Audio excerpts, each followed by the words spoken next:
Hey guys, how you doing? Mr. Evan here. Muito obrigado pela participação de vocês no nosso canal. Lembrem-se de se inscreverem, de curtirem nossa página no Instagram, curtirem um vídeo e também compartilhar para que outras pessoas possam desfrutar desse conteúdo. Guys, hoje mais uma retrospectiva Enem e nós vamos falar sobre a prova para o ano de 2014. Alright, here we go, guys. Aqui vamos nós. Dicas aí. Toda prova do Enem pode conter artigos de revistas, notícias, tirinhas, citações de autores famosos, músicas e anúncios, propagandas. Let's go, guys. The first question. Primeira questão aí. A tall order.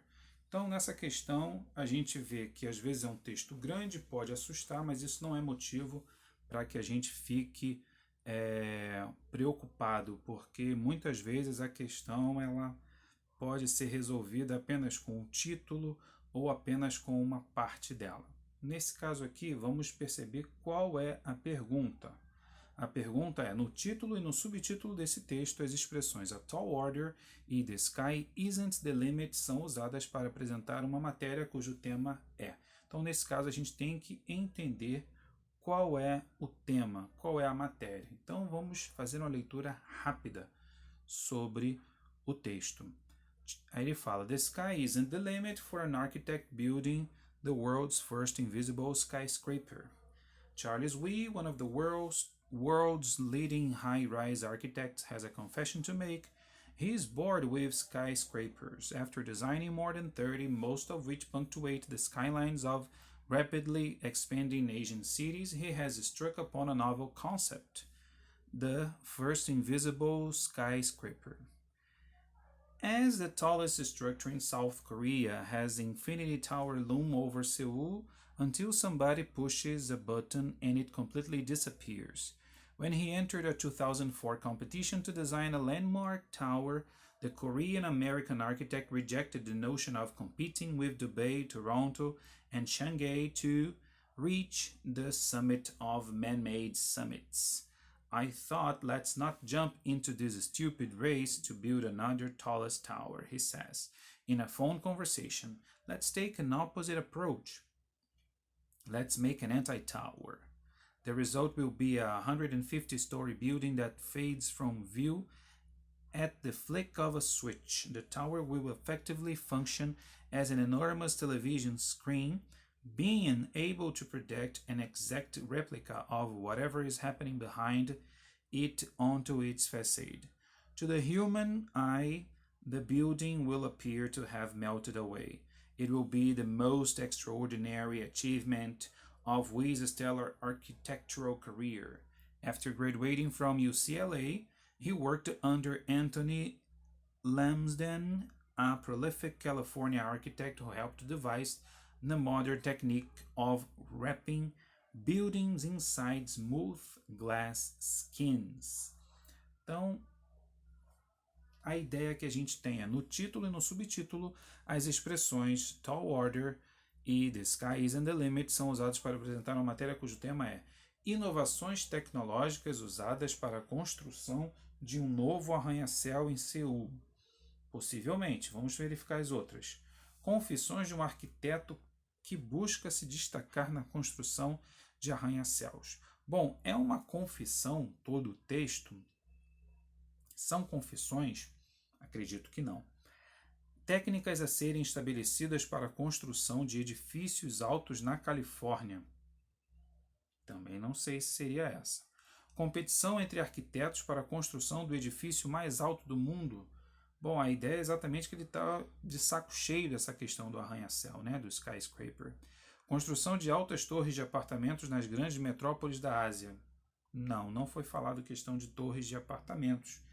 Então, olhando bem, analisando as questões e voltando ao texto, a gente percebe que ele está falando de inovações tecnológicas, né, de questão de colocar algo onde as pessoas possam ver um outro lado. Então, assim, que ele não quer mais essa situação do jeito que as pessoas querem colocar sempre arranha-céus e tal.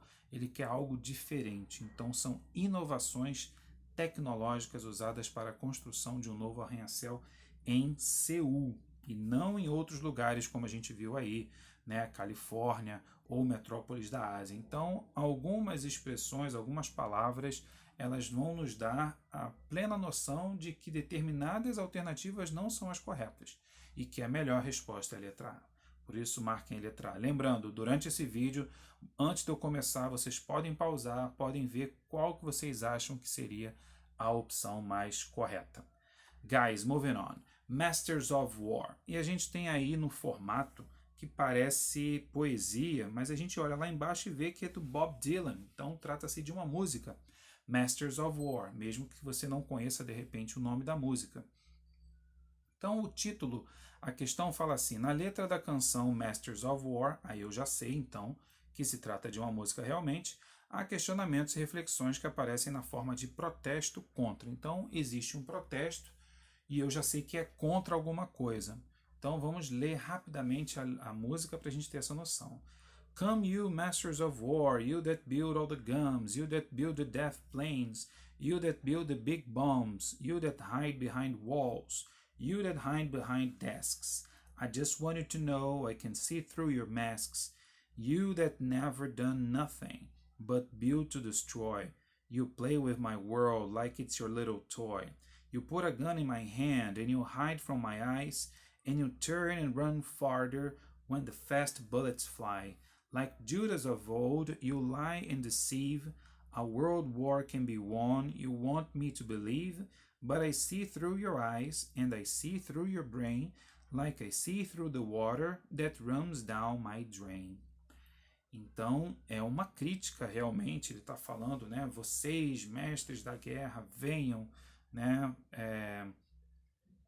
E construam todas as armas, vocês que constroem os aviões da morte, né, grandes bombas. Então já começa a música com essa parte, ele já começa bem firme no que ele acredita. Então esse protesto é contra. Vamos analisar as questões. O envio de jovens à guerra para promover a expansão territorial dos Estados Unidos. De certo modo, ele não fala em expansão territorial. Pode ser que haja alguma coisa implícita, mas não é essa resposta aí. Não fica, nem implicitamente a gente consegue perceber algum tipo de expansão territorial, né? Porque geralmente expansão territorial trata-se dos territórios mais próximos, né? Então aqui a gente não acredita que seja isso. O comportamento dos soldados norte-americanos nas guerras de que participaram, não fala sobre o comportamento dos soldados, mas sim as pessoas que são os mestres da guerra. O sistema que recruta soldados para guerras motivadas por interesses econômicos. Pode ser. Vamos ver as outras aqui. Letra D. O desinteresse do governo pelas famílias dos soldados mortos em campos de batalha.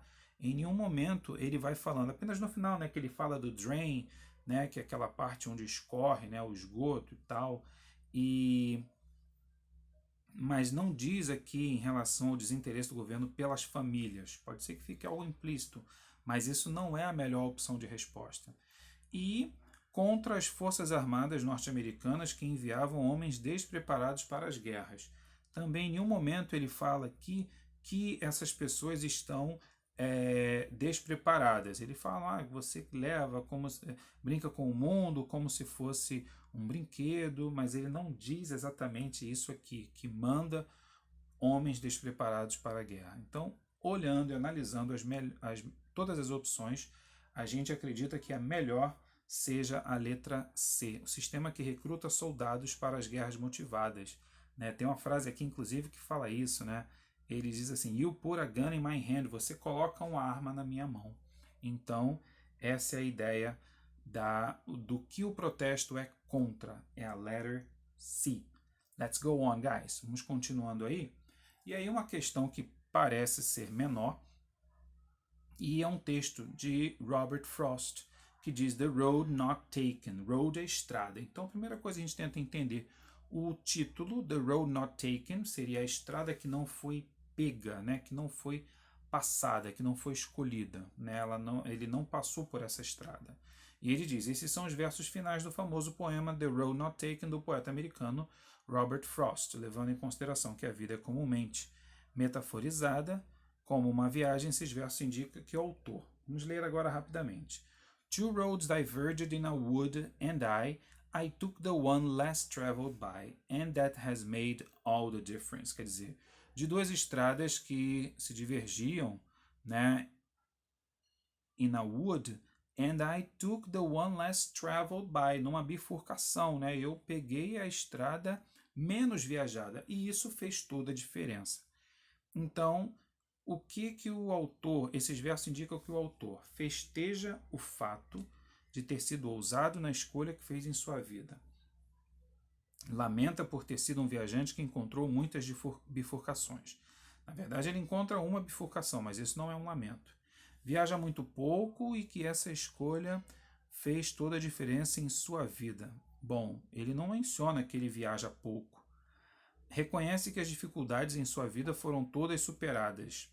Ele não diz que todas as dificuldades foram superadas. Ele disse de uma escolha que ele fez. Então, às vezes, o aluno ele imagina, ele viaja naquilo ali, mas é sempre escolhendo a melhor resposta. Percorre várias estradas durante as diferentes fases de sua vida. Então, nesse caso aqui, ele está falando que, né, de duas estradas, ele escolheu uma e isso fez toda a diferença. Então, ele não diz que percorre várias estradas. Então, a melhor resposta é que ele festeja o fato de ter sido ousado na escolha que fez em sua vida, a letter A. Yes, guys. Let's go to the fourth question. Vamos para a quarta questão aí. E na quarta questão a gente percebe que é um site, uma notícia que está escrito WeFeedback about Global Feedback Calculator blog. E aí tem uma caneca lá embaixo que fala assim, if you share, you will feed 240 children. Então a gente já vê que tem um trocadilho, né, em relação a feedback, porque feedback é dar retorno, mas ao mesmo tempo a palavra feed sozinha quer dizer alimentar. Alimentar de volta, então we feed, nós alimentamos de volta. Então está falando assim, sharing food, changing lives, quer dizer, compartilhando comida e mudando vidas. Então trata-se de algum tipo de ação social. E ele fala assim que as refeições já alimentaram 354.774 crianças. Então, qual é a ideia? Aí tem ali o nome da pessoa, né?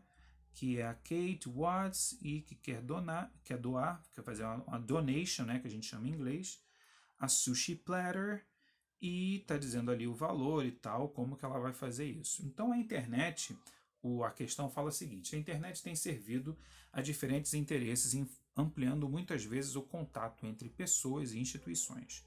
Um exemplo disso é o site WeFeedback, no qual a internauta Kate Watts, ela comprou comida em promoção. Então aqui depois ela diz o seguinte, inscreveu-se em concurso. Também não há nenhum tipo de inscrição que ela diz ter feito.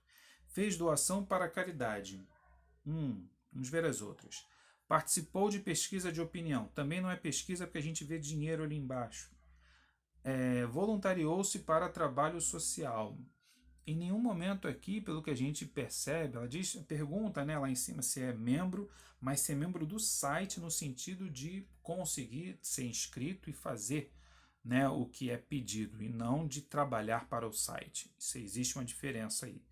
Então, a melhor opção de resposta aqui é que ela fez uma doação para a caridade, pelo dinheiro que ela coloca lá embaixo, né, pelo aquilo que ela quer compartilhar e o quanto que as pessoas geralmente gastam. I usually pay, eu geralmente pago, e aí a gente tem esse 20 aí. Então pode ser, sim, a melhor opção de resposta é a letter C, que ela fez uma doação para caridade. Letter C, guys.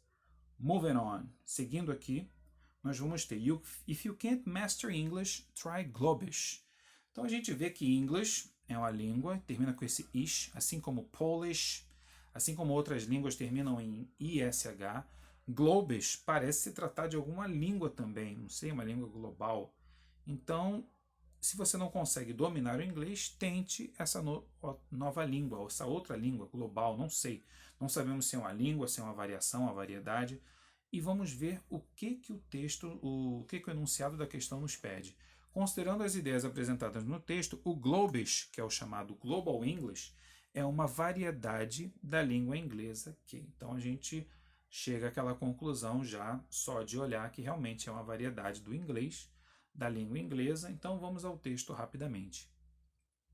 It happens all the time.